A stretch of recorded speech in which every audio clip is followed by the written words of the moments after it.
అందరికీ నమస్కారం. Welcome to metro TV. ముందుగా బులెటిన్లో హెడ్లైన్స్ చూద్దాం. జమ్మూ కాశ్మీర్, లద్దాఖ్ అభివృద్ధికి కేంద్రం కట్టుబడి ఉంది. ప్రతి పౌరుడు వికసిత్ భారత్ నిర్మాణంలో భాగస్వామి కావాలన్న ప్రధాని మోదీ.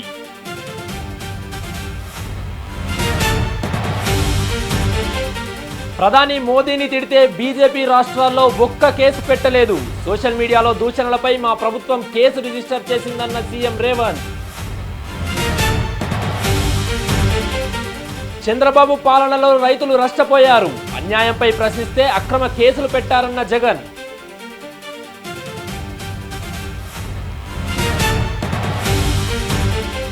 కేంద్రం, ఏపీ కలిసి తెలంగాణ హక్కులను కాలరాస్తున్నారు. కాళేశ్వరం అనుమతులు రద్దు చేయడం అంటే తెలంగాణకు అన్యాయమేనన్న హరీష్ రావు.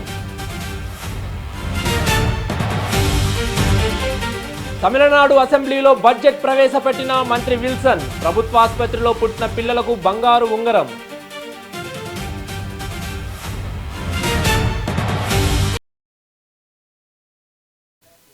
బ్రేకింగ్ న్యూస్ చూస్తున్నాం. విశాఖ ఎకనామిక్ రీజియన్ అభివృద్ధిపై ముఖ్యమంత్రి చంద్రబాబు నాయుడు ఉన్నత స్థాయి సమీక్ష నిర్వహించారు. వివిధ రంగాల్లో కీలక ప్రాజెక్టుల ద్వారా 9.50 లక్షల కోట్ల పెట్టుబడులను ఆకర్షించే లక్ష్యంతో కార్యాచరణ రూపొందించాలని అధికారులను ఆదేశించారు. ఇందులో ప్రభుత్వ పెట్టుబడులు 3.50 లక్షల కోట్లు, ప్రైవేట్ రంగం నుంచి 5.50 లక్షల కోట్లు సమీకరించేలా ప్రణాళికలు సిద్ధం చేయాలని సూచించారు.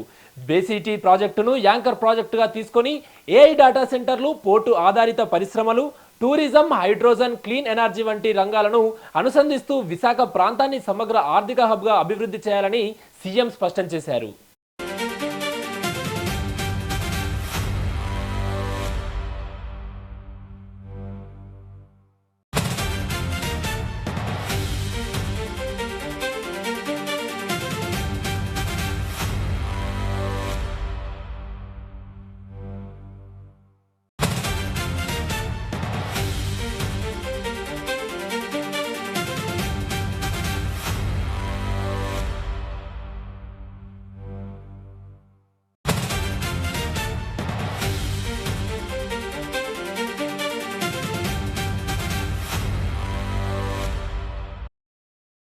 ఇక విశాఖ ఎకనామిక్ రీజియన్ అభివృద్ధిపై ముఖ్యమంత్రి చంద్రబాబు నాయుడు ఉన్నత స్థాయి సమీక్ష నిర్వహించారు.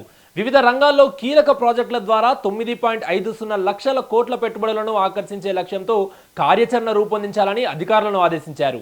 ఇందులో ప్రభుత్వ పెట్టుబడులు 3.50 లక్షల కోట్లు, ప్రైవేట్ రంగం నుంచి 5.50 లక్షల కోట్లు సమీకరించేలా ప్రణాళికలు సిద్ధం చేయాలని సూచించారు. బేసిటీ ప్రాజెక్టును యాంకర్ ప్రాజెక్టుగా తీసుకొని ఏఐ డేటా సెంటర్లు, పోర్టు ఆధారిత పరిశ్రమలు, టూరిజం, హైడ్రోజన్, క్లీన్ ఎనర్జీ వంటి రంగాలను అనుసంధిస్తూ విశాఖ ప్రాంతాన్ని సమగ్ర ఆర్థిక హబ్గా అభివృద్ధి చేయాలని సీఎం స్పష్టం చేశారు.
ఇక బులెటిన్లో మరో బ్రేకింగ్ న్యూస్ చూస్తున్నాం. ఇక మహారాష్ట్రలో సీజేపీ కోర్ కమిటీ సమావేశం నిర్వహించి భవిష్యత్తు ఉద్యమ కార్యాచరణపై ప్రతినిధులు చర్చించారు. ఈ సందర్భంగా తమ సంస్థ రాజకీయ పార్టీని ప్రారంభిస్తున్నట్లు వస్తున్న ఊహాగానాలకు తెరదించారు సీజేపీ చీఫ్ అభిజిత్ దీప్కే. దేశంలోని రాజకీయ వ్యవస్థ, న్యాయ వ్యవస్థ, ఎన్నికల సంఘంపై ప్రజలకు క్రమంగా నమ్మకం నలిగిపోవడంతో అందుకే తమ పోరాటానికి ప్రజల నుంచి విశేష మద్దతు లభిస్తోందని ఆయన పేర్కొన్నారు. ఈ వ్యవస్థలపై మళ్లీ ప్రజల్లో నమ్మకం కలిగించడమే తమ ప్రధాన ప్రయత్నమని, ఆ వ్యవస్థల్లో మార్పు రావాలంటే అది ప్రజల నుంచే రావాలని అభిప్రాయపడ్డారు.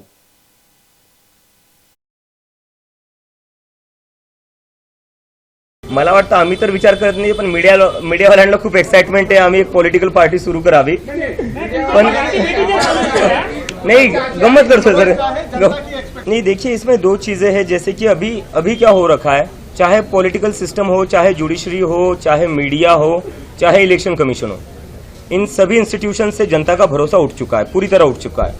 और जो हमारे मूवमेंट को सपोर्ट मिला था वो सिर्फ एजुकेशन तक लिमिटेड नहीं रहा था. जैसे जैसे आंदोलन बढ़ा, वो इन सारे इंस्टीट्यूशन के ऊपर जो भरोसा कम हुआ है जनता का, वो गुस्सा दिख रहा था. जंतर मंतर पर दिख रहा था, मुंबई में दिख रहा था, बंगाल में दिख रहा था, चेन्नई में दिख रहा था, देश भर में दिख रहा था. तो इसलिए हमें लगता है इन सारे इंस्टीट्यूशंस में अकाउंटेबिलिटी वापस लाने के लिए और कहीं ना कहीं इन इंस्टीट्यूशंस को वापस से न्यूट्रलिटी वापस लाने के लिए ప్రస్తుతం దేశంలో రాజకీయ పార్టీల పనితీరు తీవ్ర నిరాశాజనకంగా ఉందని అభిజిత్ దీప్కే మండిపడ్డారు. ఉదయం ఒక పార్టీ తరపున గెలిచిన ఎమ్మెల్యే సాయంత్రానికి వేరే పార్టీలోకి ఫిరాయించే దుస్థితి నెలకొందని, ఉదయం ఒకరు ప్రభుత్వాన్ని ఏర్పాటు చేసేందుకు సిద్ధమైతే సాయంత్రానికి మరొకరు అధికారం చేపడుతున్న అస్థిర పరిణామాలు దేశంలో కనిపిస్తున్నాయన్నారు. కేంద్రీయ సంస్థలైన ఈడీ, సిబిఐలను ప్రయోగించి రాజకీయ పార్టీలను దారికి తెచ్చుకుంటున్నారని ఆరోపించారు. ప్రజాస్వామ్యాన్ని బలహీనపరుస్తున్న శక్తులకు, వ్యవస్థలకు వ్యతిరేకంగా ప్రజలంతా ఏకమై పోరాడాలని పిలుపునిచ్చారు. ప్రస్తుత దేశ పరిస్థితుల్లో కొత్తగా రాజకీయ పార్టీ పెట్టడం కంటే ప్రజల గొంతుకగా నిలిచే ప్రజా ఉద్యమమే అత్యంత ఆవశ్యకమని ఆయన స్పష్టం చేశారు. मला वाटतं आम्ही तर विचार करत नाही, पण मीडियावाल्यांना खूप एक्साइटमेंट आहे. आम्ही एक पॉलिटिकल पार्टी सुरू करावी, पण नहीं गम्मत करतो सर. नहीं देखिए, इसमें दो चीजें हैं. जैसे कि अभी क्या हो रखा है, चाहे पॉलिटिकल सिस्टम हो, चाहे जुडिशरी हो, चाहे मीडिया हो, चाहे इलेक्शन कमीशन हो, इन सभी इंस्टीट्यूशन से जनता का भरोसा उठ चुका है, पूरी तरह उठ चुका है. और जो हमारे मूवमेंट को सपोर्ट मिला था वो सिर्फ एजुकेशन तक लिमिटेड नहीं रहा था. जैसे जैसे आंदोलन बढ़ा, वो इन सारे इंस्टीट्यूशन के ऊपर जो भरोसा कम हुआ है जनता का, वो गुस्सा दिख रहा था. जंतर मंतर पर दिख रहा था, मुंबई में दिख रहा था, बंगाल में दिख रहा था, चेन्नई में दिख रहा था, देश भर में दिख रहा था. तो इसलिए हमें लगता है इन सारे इंस्टीट्यूशंस में अकाउंटेबिलिटी वापस लाने के लिए और कहीं ना कहीं इन इंस्टीट्यूशंस को वापस से न्यूट्रलिटी वापस लाने के लिए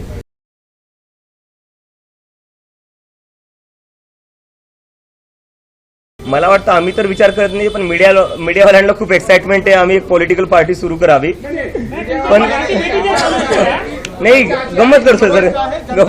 नहीं देखिए, इसमें दो चीजें हैं. जैसे कि अभी क्या हो रखा है, चाहे पॉलिटिकल सिस्टम हो, चाहे जुडिशरी हो, चाहे मीडिया हो, चाहे इलेक्शन कमीशन हो, इन सभी इंस्टीट्यूशन से जनता का भरोसा उठ चुका है, पूरी तरह उठ चुका है. और जो हमारे मूवमेंट को सपोर्ट मिला था वो सिर्फ एजुकेशन तक लिमिटेड नहीं रहा था. जैसे जैसे आंदोलन बढ़ा,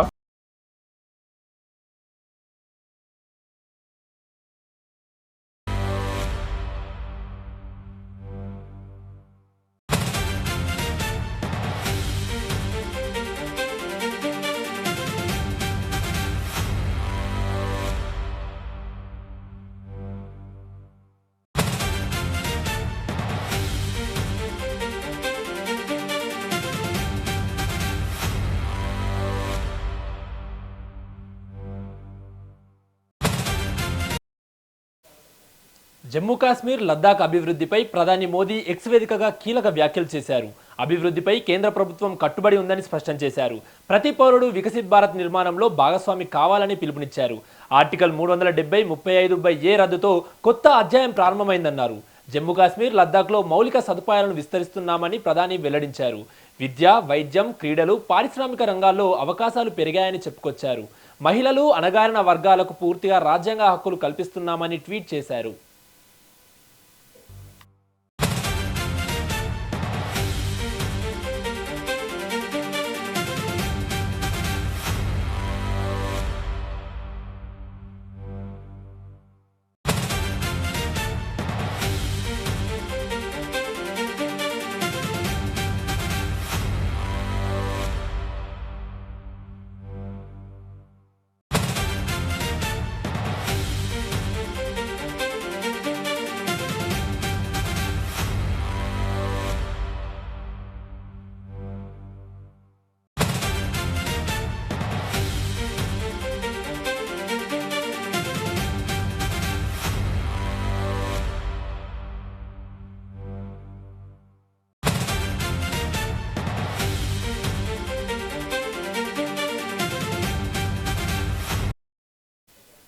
కూటమి ప్రభుత్వం విడుదల చేసిన 2 ఏళ్ల ప్రగతి నివేదికపై కాంగ్రెస్ రాష్ట్ర media chairman doctor Narreddy Tulasireddy తీవ్ర విమర్శలు చేసింది. ఈ నివేదిక పైన పటారం లోటారంలా ఉందని ఎద్దేవా చేశారు. రాష్ట్ర ఆర్థిక పరిస్థితి ఆందోళనకరంగా ఉందని, కాగ్ నివేదికే ఇందుకు నిదర్శనమని కాంగ్రెస్ రాష్ట్ర media chairman doctor Narreddy Tulasireddy పేర్కొన్నారు. అప్పులు, ధరల పెరుగుదల, సూపర్ 6 హామీల అమలు, నిరుద్యోగ భృతి, రైతుల సమస్యలు, విద్యుత్ ఛార్జీలు, ప్రత్యేక హోదా వంటి అంశాల్లో ప్రభుత్వం విఫలమైందని ఆయన ఆరోపించారు. ఆత్మశుద్ధి మానుకొని రాష్ట్ర అభివృద్ధిపై దృష్టి పెట్టాలని ప్రభుత్వానికి తులసిరెడ్డి సూచించారు.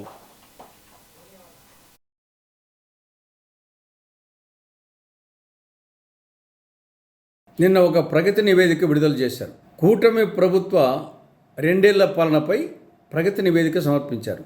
ఇది ఎలా ఉందంటే మేడిపండు చందంగా ఉంది. పైన పటారం, లోన లొటారం, మొత్తం ఆత్మస్థుతి, పరనింద. 2026 మార్చి 6వ తారీఖున రాష్ట్ర అసెంబ్లీలో కాగ్ నివేదిక సమర్పించడమైంది. ఆ కాగ్ నివేదికలో రాష్ట్ర ఆర్థిక దుస్థితి గురించి స్పష్టంగా చెప్పడం జరిగింది. ఏమని చెప్పడం జరిగింది? రాష్ట్ర ప్రభుత్వానికి ఆర్థిక క్రమశిక్షణే లేదు, రాష్ట్రానికి ఆర్థిక స్థిరత్వం లేదు, రాష్ట్ర భవిష్యత్తు అంధకార బంధురం, రాష్ట్రం భవిష్యత్తులో గడ్డు కాలాన్ని ఫేస్ చేయాల్సి వస్తుంది అని చెప్తూ 2024-25 ఆర్థిక సంవత్సరంలో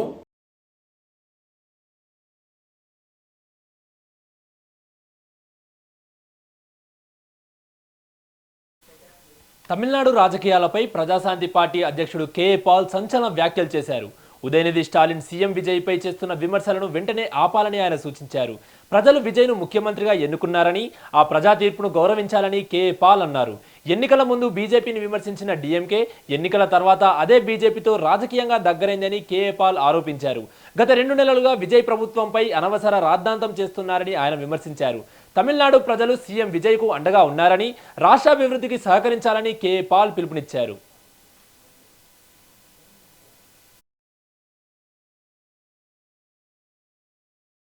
తమిళనాడు మాజీ ముఖ్యమంత్రి స్టాలిన్ కొడుకు ఉదయనిధి స్టాలిన్ కొంచెం నోరు మూసుకొని ఉంటే బాగుంటది. సీఎం విజయ్ ని ప్రజలు ఎన్నుకున్నారు. ఎలక్షన్ల వరకు రోజు మోదీ, అమిత్ షా, బీజేపీని తిట్టిన వారు తండ్రి కొడుకులు విజయ్ని గవర్నమెంట్ ఫార్మ్ చేయకుండా శత్రువులైన బీజేపీతో చేతులు కలిపి తమిళనాడుని సర్వనాశనం చేయడానికి పూనుకున్నారు. అయినప్పటికీ విజయ్ గవర్నమెంట్ ఫార్మ్ చేసిన తర్వాత కూడా స్టాలిన్ దగ్గరికి వెళ్ళి రిక్వెస్ట్ చేసిన మద్దతు ఇమ్మని మద్దతు ఇవ్వట్లేదు. సరికదా 2 నెలలు ఆయన కొత్త సీఎం అని రోజు అలర పెట్టడమే, ఇష్టం వచ్చినట్టు మాట్లాడమే. విజయ్, ప్రజలు నీతో ఉన్నారు, దేవుడు నీతో ఉన్నాడు, రా Washington DC September 24 global peace సమిట్కి.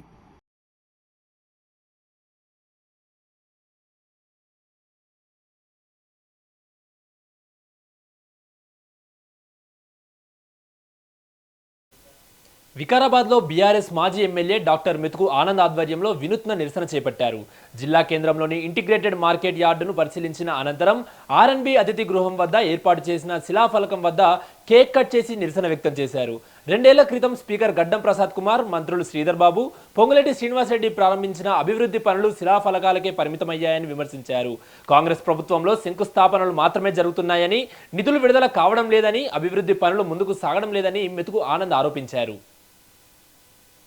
మార్కెట్లో చూసి రావడం జరిగింది. అట్లాగే గెస్ట్ హౌస్ గురించి వేసినటువంటి శిలాఫలకాన్ని ఈరోజు చూసినాం. ఇక్కడ గవర్నమెంట్లు అనేటటువంటి ఎప్పుడైనా కానీ నిరంతరం జరిగేటటువంటి ఒక వ్యవస్థ.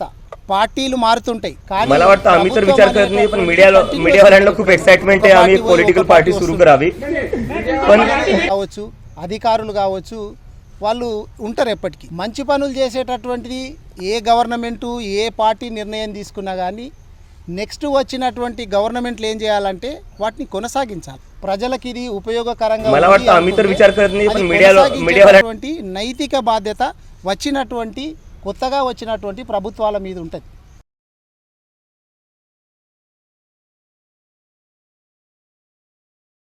ఈరోజు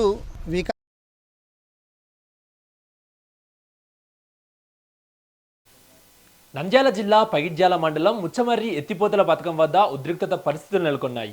రైతులకు సాగునీరు విడుదల చేయాలని డిమాండ్ చేస్తూ నందికొట్కూరు వైసీపీ పార్టీ నాయకులు, కార్యకర్తలు చేపట్టిన చెలో ముచ్చమర్రి కార్యక్రమాన్ని పోలీసులు అడ్డుకున్నారు. ముచ్చుమర్రి వద్దకు చేరుకున్న వైసీపీ నాయకులను పోలీసులు అదుపులోకి తీసుకుని పోలీస్ స్టేషన్కు తరలించారు. అనంతరం పలువురిపై కేసులు నమోదు చేసినట్లు తెలుస్తోంది. కూటమి ప్రభుత్వం రైతులను పూర్తిగా నిర్లక్ష్యం చేస్తోందని వైసీపీ నాయకులు ఆరోపించారు. శ్రీశైలం జలాశయంలో తగినంత నీటి మట్టం ఉన్నప్పటికీ ముచ్చుమర్రి ఎత్తిపోతల పథకం ద్వారా కేసీ కెనాల్, హంద్రి, నివా ప్రాజెక్టులకు సాగునీరు విడుదల చేయడం లేదని ఆవేదన చేశారు. దీంతో వేల ఎకరాల్లో పంటలు ఎండిపోతున్నాయని, రైతులను ఆదుకునేందుకు ప్రభుత్వం తక్షణమే సాగునీరు విడుదల చేయాలని డిమాండ్ చేశారు. లేని పక్షంలో రైతులతో కలిసి ఆందోళనను మరింత ఉధృతం చేస్తామని హెచ్చరించారు.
ఆంధ్రప్రదేశ్ నూతన రాజధాని అమరావతిలో ఈసారి ఆగస్టు 15 స్వతంత్ర దినోత్సవ వేడుకలు ప్రత్యేకంగా నిర్వహించేందుకు ప్రభుత్వం ఏర్పాట్లు చేస్తోంది.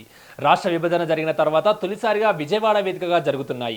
అమరావతి కోర్ క్యాపిటల్ ప్రాంతంలో ఎమ్మెల్యేలు, ఎమ్మెల్సీలు, మంత్రుల నివాసాల సమీపంలోని ప్రాంగణంలో వేడుకల కోసం ప్రత్యేకంగా ఏర్పాట్లు జరుగుతున్నాయి. 10,000 మంది కూర్చునేలా భారీ వేదిక, ప్రేక్షకుల గ్యాలరీలను సిద్ధం చేస్తున్నారు. ఎన్సీసీ, ఏపీఎస్పీ వాళ్ళు కవాతుకు రివర్స్ చేస్తున్నారు. రాజధాని ప్రాంతంలో జరుగుతున్న స్వతంత్ర దినోత్సవ ఏర్పాట్లపై మరింత సమాచారం మా ప్రతినిధి శ్రీనివాస్ అందిస్తారు. ఆంధ్రప్రదేశ్ రాజధాని అమరావతిలో సారి స్వతంత్ర దినోత్సవ వేడుకలు ప్రత్యేకంగా జరగనున్నాయి. రాష్ట్ర విభజన జరిగిన తర్వాత ఈ 10 సంవత్సరాల నుంచి కూడా విజయవాడలోనే ఇందిరాగాంధీ స్టేడియంలో స్వతంత్ర దినోత్సవ వేడుకలు జరుగుతుంటాయి. కానీ ఈసారి నూతన రాజధాని అమరావతిలో పోలీస్ పరేడ్ గ్రౌండ్లో ఈ వేడుకలు చేయడానికి సిద్ధం చేస్తున్నారు. ఈ వేడుకలకు సంబంధించి ఏర్పాట్లు ఎలా ఉన్నాయో ఒకసారి మనం చూసే ప్రయత్నం చేద్దాం. ఇక్కడ చూసినట్లయితే కనుక ఈ ఏర్పాట్లన్నీ కూడా ఇప్పుడు ఆగస్టు 15న స్వతంత్ర దినోత్సవ వేడుకలు చేయడానికి ప్రభుత్వం సిద్ధం చేస్తున్నటువంటి పరిస్థితి ఉంది.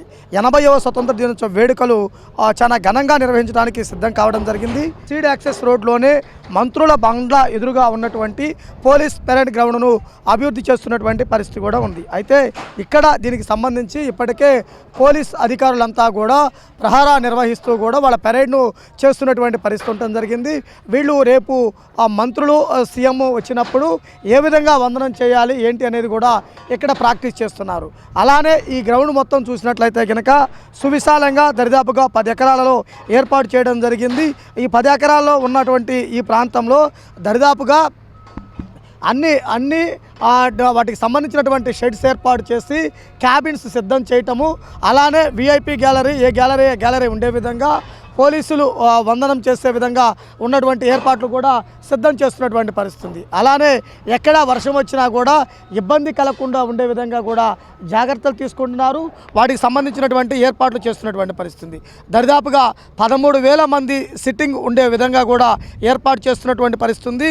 ఇక్కడ త్రాగునీరు, పారిశుద్ధ్యము, భద్రత కోసం కూడా ప్రత్యేక చర్యలు తీసుకుంటున్నారు. అలానే చూసుకున్నట్లయితే కనుక ప్రత్యేకమైనటువంటి అంటే పోలీసులు, ఎన్సీసీ, ఏపీఎస్పీ బృందాలకు కవాతులు కూడా రిహార్సలు నిర్వహిస్తున్నటువంటి పని కూడా ఉండటం జరిగింది. అంటే వీరంతా కూడా చూసినట్లయితే కనుక ప్రత్యేకమైనటువంటి కవాతుతోటి సీఎంకు వందనం పలకటానికి కూడా ఇక్కడ ఏర్పాట్లు చేస్తున్నటువంటి పరిస్థితి. అలానే ప్రత్యేకమైనటువంటి గ్యాలరీలు, వీనితో పాటు ఎక్కడ ఏ విధంగా ఇబ్బంది కలగకుండా ఉండే విధంగా కూడా చర్యలు తీసుకోవటము, వారికి కావలసినటువంటి వాటన్నిటిని కూడా సిద్ధం చేస్తున్నటువంటి పరిస్థితి. అలానే గ్రౌండ్కి సమీపాన కూడా మంత్రుల పార్కింగ్కి సంబంధించినటువంటి ఏర్పాట్లు, పార్కింగ్తో పాటు ఎక్కడ ఎటువంటి వర్షం వచ్చినా కానీ ఇబ్బంది కలగకుండా ఉండే విధంగా కూడా రహదారులను కూడా సిద్ధం చేస్తున్నటువంటి పరిస్థితి. ఇప్పుడు ఇక్కడ ఉన్నటువంటి ప్రొక్లైన్లు, జేసీబీలు, రోడ్ రోలర్లతోటి ఈ ప్రాంతం అంతా కూడా సదును చేసి వాటికి సంబంధించినటువంటి ఏర్పాట్లు సిద్ధం చేస్తున్నటువంటి పరిస్థితి ఉండడం జరిగింది.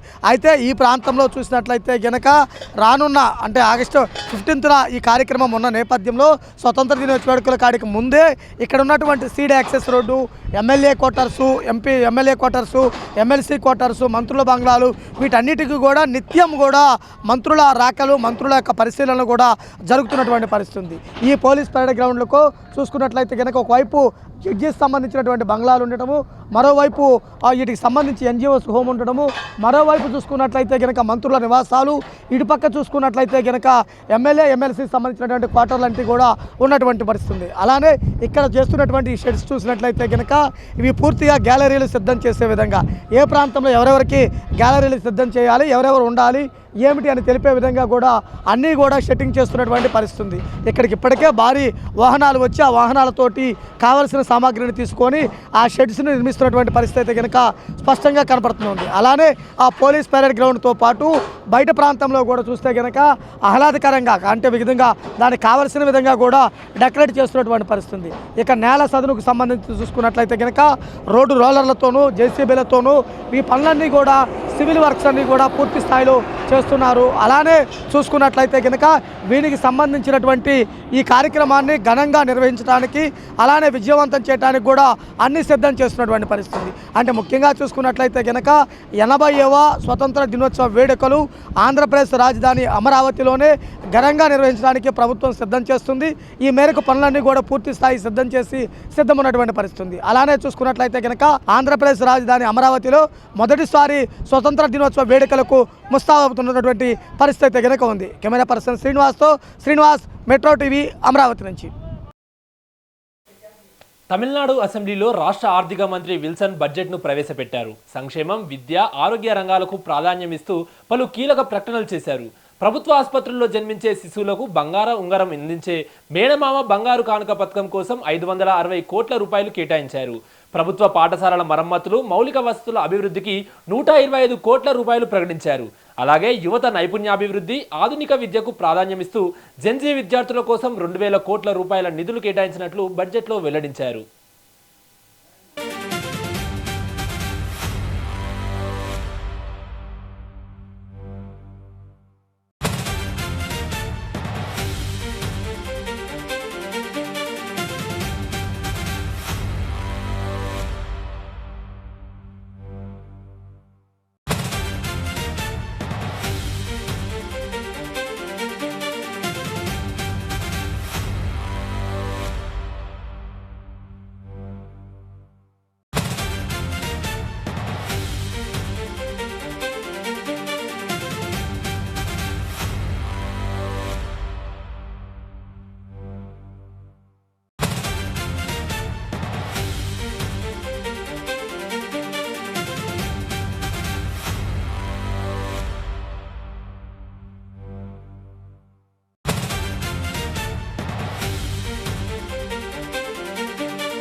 మంత్రి సవితా నేతృత్వంలో విజయవాడలో బీసీ రక్షణ చట్టంపై మంత్రులు ప్రజాప్రతినిధులతో కీలక సమావేశం జరిగింది.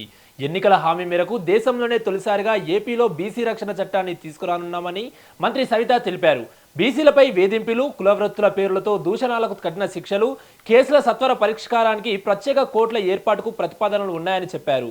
ప్రజాప్రతినిధులు బీసీ సంఘాల సూచనలు తీసుకొని తుది ముసాయిదాకు సిద్ధం చేసి త్వరలో సభ ముందుకు తీసుకొస్తామని వెల్లడించారు. మంత్రి అచ్చెన్నాయుడు కూడా ఈ చట్ట రూపకల్పనపై ప్రభుత్వ కట్టుబాటును వివరించారు.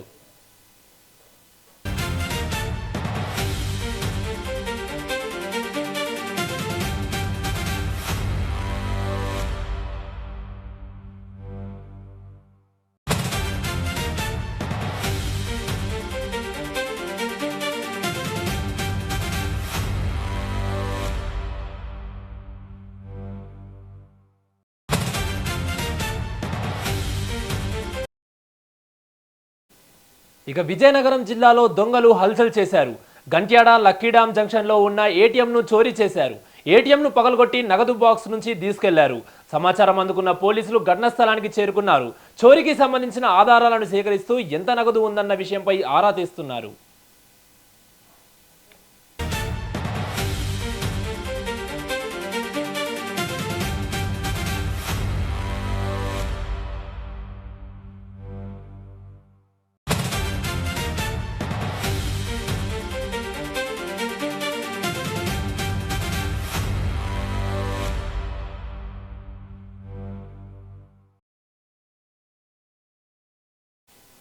సంగారెడ్డి జిల్లా పటాన్చెరు మైత్రి గ్రౌండ్లో విద్యార్థులకు మాదక ద్రవ్యాల దుష్ప్రభావాలపై అవగాహన కల్పించేందుకు నషాముక్త్ భారత్ అభియాన్ కార్యక్రమాన్ని నిర్వహించారు. కార్యక్రమానికి ముఖ్య అతిథిగా ఎమ్మెల్యే గూడెం మహిపాల్ రెడ్డి హాజరయ్యారు. విద్యార్థులు మాదక ద్రవ్యాలకు దూరంగా ఉండి విద్య, క్రీడలు, వ్యక్తిత్వ వికాసంపై దృష్టి సారించాలని, యువతను మాదక ద్రవ్యాల బారిన పడకుండా కాపాడేందుకు సమాజంలోని ప్రతి ఒక్కరూ బాధ్యతతో వ్యవహరించాలని ఎమ్మెల్యే పిలుపునిచ్చారు. డ్రగ్స్ ద్వారా లాభం ఏంటి, నష్టం ఏంటి అనేది మీకు చక్కగా చెప్పడం జరిగింది. మీరంతా మీ ఏజ్ అంతా ఎటువంటి ఏజ్ అంటే స్పీడ్గా పోయి ఎక్కడంటే అక్కడ యాక్సిడెంట్ అయ్యే స్టేజ్ అనమాట. ఆ స్టేజ్లో కంట్రోల్ అయ్యి మీ తల్లిదండ్రులు మీ మీద పెట్టిన నమ్మకాన్ని ఎక్కడ వమ్ము చేయకుండా చక్కగా బుద్ధిగా చదువుకొని మన ప్రాంతానికి మంచి పేరు తెచ్చి, మీ పాఠశాలకు మంచి పేరు తెచ్చి, మీ కళాశాలకు మంచి పేరు తీసుకొచ్చి మీరు ఉన్నత శిఖరాలకు ఎదగాలని చెప్పి ప్రోగ్రాము ఓం శాంతి వారు మీకు అవేర్నెస్ ప్రోగ్రామ్ పెట్టడం జరిగిందని మీ అందరికీ తెలియజేస్తా ఉన్నాం. రాత్రి పోచారం పిల్లగాడు, ఒక పిల్లగాడు, ఆ పేరు సత్యమేమో ఉన్నది, రాత్రి 9:30 మహేష్ పోచారం పిల్లలు వస్తూ డ్రగ్స్ గంజాయి తాగి మనిషిని తప్పి కింద పడి చనిపోయాడు.